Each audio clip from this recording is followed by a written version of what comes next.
Spontaneous human combustion, SHC, refers to the burning of a human body without an apparent external source of ignition. While many report such cases existing, most lack comprehensive investigation and documentation. One of the most famous and well-documented cases is that of Mary Reeser. In 1951, Mary Reeser, a 67-year-old woman living in St. Petersburg, Florida, was found burned to death in her apartment. The scene was peculiar because her body was almost completely incinerated while the surrounding area was relatively untouched. Only her left foot, a part of her backbone, and her skull, which reportedly shrunk to a smaller size, remained. The FBI got involved in the investigation. It was concluded that Reeser had taken sleeping pills and fallen asleep while smoking a cigarette. However, limited fire damage and the state of her remains led to speculation that this was a case of SHC, or spontaneous human combustion. No definitive conclusions was reached, and the case remains a mystery. It's worth noting that many scientists and investigators are skeptical of SHC, understandably, attributing such incidents to external sources of fire and a phenomenon known as the wick effect, where the human body acts like an inside-out candle. Further investigations and results. On July 7, 1951, St. Petersburg Police Chief J.R. Reichert sent a box of evidence from the scene to FBI Director, of course, J. Edgar Hoover. He included glass fragments found in the ashes, 6 small objects thought to be teeth, a section of the carpet, and a surviving shoe. Reichert included a note saying, "We request any information or theories that could explain how a human body could be just so tore up, and the fire contained in such a small area, like the entire house being gone up or whatever, right?" Excuse me. The FBI eventually declared that Reeser had been incinerated by the wick effect. As she was known to, use sleeping pills, you gotta remember, things weren't regulated like they are now, so that speaks for itself. That she had fallen unconscious while smoking and set fire to her nightclothes. Once the body starts to burn, the FBI wrote in its reports there's enough fat and other flammable substances to permit varying amounts of such damage to take place. Sometimes this destruction by burning will proceed to a degree which results in almost complete combustion of the body. Excuse me. When interviewed by a local paper, Reeser's daughter-in-law said the cigarette dropped in her lap. Her fat was the fuel that kept her burning. The floor was cement, and the chair was by itself. There was nothing around her to burn. Very interesting in itself, right? And here's what it says about the woman herself. Miss Reeser was born in Columbia, Pennsylvania. She married a man named Richard Reeser. Her only surviving kid, also named Richard, was born in Pennsylvania in 1910. She was buried in the Chestnut Hill Cemetery outside Mechanicsburg, Pennsylvania. Her kiddo died in 1998 at the age of 88. That's a long time. He had a daughter, Mary Carroll, named for her grandmother, who died in 2005. They had another daughter, Nancy, who died in 2021, and another, Martha Reeser Rice, who is still alive. Their mother died in 2008. They definitely got around, I have to admit that. How y'all doing? This is your boy, Thaddeus Gray. Sorry I've been gone so long, that's just kind of how things go. I needed some time off for the holidays, and I just wanted to spend time with family where I could. Unfortunately, I was sick during New Year's, so I couldn't exactly, or New Year's Eve, I couldn't exactly spend it with my father like I wanted to, but that's neither here nor there at this point. Now back to business. I appreciate you guys who've kept subscribed to me, and believe me, I plan on trying to bring in more subscribers and more content. This one, in case you guys ain't figured out by now, is about spontaneous combustion of people.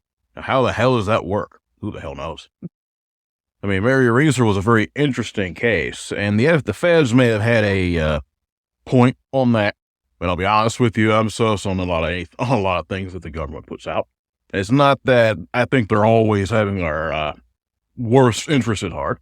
I just think that they're so used to lying through their teeth, that's all they know to do. No, I'm not saying they ain't done good things. They have, believe me. especially the FBI. They brought down a lot of bad people, a lot of people that they may be responsible for. But anyway, moving on past conspiracy stuff. This is going to be somewhat of that, though. I'm going to kind of be warning y'all.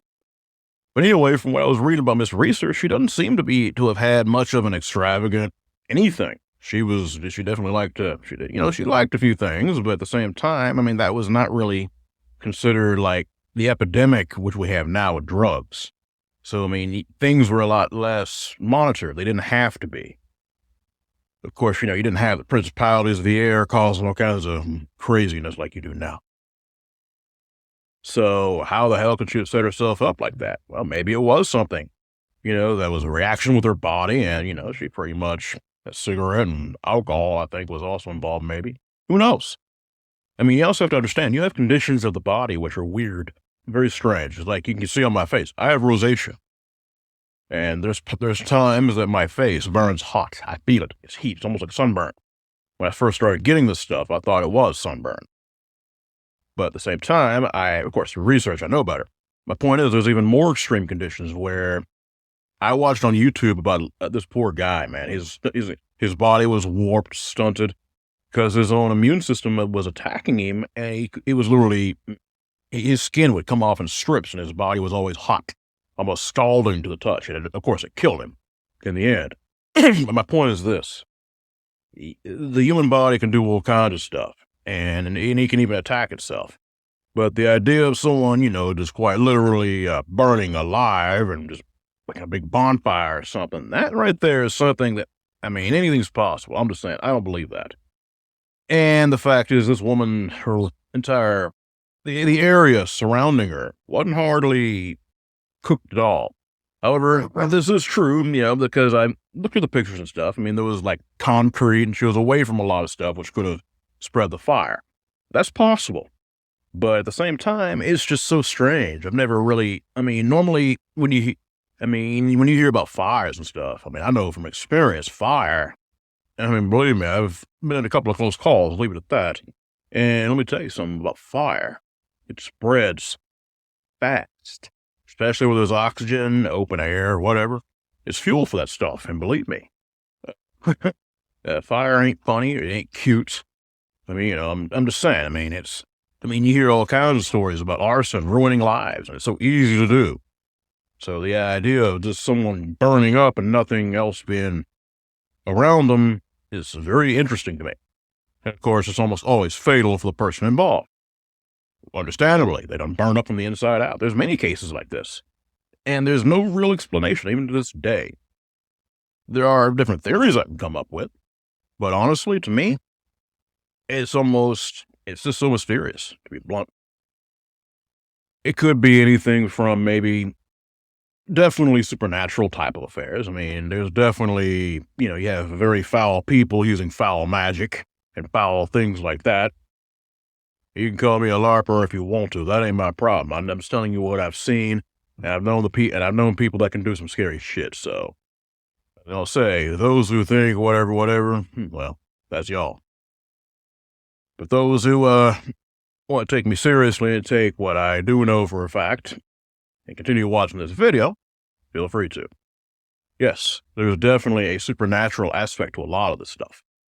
You got to think about that. Hell, many times I've talked to people, who when they would do stupid stuff involving this kind of thing, like summoning, or whether it be even a seance or something, they would talk about the air dropping or going hot.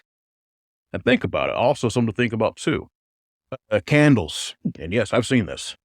You gotta remember, my mom used to be, there was a period of her time, of her life when she was in witchcraft. And she could make candle flames and stuff move and weird, just crazy stuff. And the thing is, of course, that right there is fire. So you gotta think about that. Think about the supernatural energy that's being channeled into something. And maybe someone was pissed off the wrong person, or just someone didn't like whatever, or they were testing something. And they ended up being on the wrong receiving end of something very bad and got burnt up. That right there is something I believe is a very potentially dangerous factor. And again, you also have this weird shit that happens. Like I said, I think that may have been what happened with Miss Reeser. To be honest with you, I don't think there was. I mean, I'm not saying there wasn't anything supernatural. It's very possible. I'm just saying who knows, is my point. But at the same time, I definitely believe that a lot of people who have that happen to them on the receiving end of something really didn't ask for and they damn sure didn't want. But that right there is what I'll leave with that. Now, as for the conspiracy part, well, you got to think about this, man. People have energy. I mean, governments, people who are in power. What are they going to, especially during wartime and stuff? I mean, it's out there. There's no hiding it. What's used a lot of times when you have, let's say, riots going on or something that's like a mass violence. Now, they don't really tell you about this, but there's videos out there of people using this stuff. I'm not so sure about here in the States, but other countries do it. And it's actually considered non-fatal warfare. And it is, of course, testing shit out, but also potentially save keep from having to take life. And that is energy weapons. I'm talking about like things that can shoot out radiation, different types of particle energy type, projected out that can really make people sick. It can actually affect their mood, the mental state, terrify people. I mean, people don't understand just how easy it is to screw with the brain. You know what I'm talking about with the types of temperatures, chemicals, radiation, especially radiation, things like that. People don't understand just how easy it is to really manipulate people, if you know what I'm talking about. And I wouldn't be surprised, just to be straight. I mean, I remember one time I was listening to a podcast, I think it was Hagman and Hagman, about, bear with me, it was, there was an old dude. It was an old guy. He had supposedly been hit with an energy weapon and it completely, sorry about the dog, I can't help that. Anyway, his shoulder was completely annihilated. It never had to have, I don't think he could ever get it fixed. He never could use it again. So my point is, I know for a fact energy weapons are being used in certain affairs. So it's possible that maybe, you also have to understand something. People don't really understand this, but technology in the military is much more advanced, like a lot more advanced, beyond what you can understand compared to the normal civilian stuff that's available to you and me. Don't ever forget that. Ever. Hey, just saying. That's very important. Now, moving on past that. It's definitely possible that something like that could possibly cause someone to, maybe they're testing something, or maybe there's an enemy of the state. Okay, go ahead and cook them. Also, here's something else to think about. Beyond it's definitely supernatural, but I wouldn't necessarily call it demonic. Some people have gifts. And you got to think about this. Stephen King, I've said this many times, I love the guy's stuff. I don't really agree with his views at all. That doesn't necessarily make him a dude that I despise. He just has different views. But I still love his work. And one of my favorite books by him of all time, actually the movie, I didn't read the book, but it was called Firestarter. And believe me, that right there was a masterpiece of work. That girl, of course, her parents were definitely some very interesting psionic gifts, but at the same time, she has some amazing powers, terrifying, mainly around fire. Think about that. I wouldn't be surprised if maybe someone has those kind of gifts, whoever the hell they're working for or whatever. It really is kind of a matter of debate. But at the same time, it's something to think about. Someone who has pyrokinetic powers. That right there is scary. I'm not a fan of fire. I can't figure that out yet. But at the same time, this is what it is. But that's really all I'm going to put out, at least from this. There's just so much I can go with this, but if I kept going, it'd be like over an hour-long video, and I don't think anyone wants to see that. But either way, you guys know what I do. I am the producer for Dark Waters Entertainment. If you've had a sighting, encounter, haunting, whatever the heck you've had, hit me up at westvic@IamDarkWaters.com. You guys be blessed and you be safe.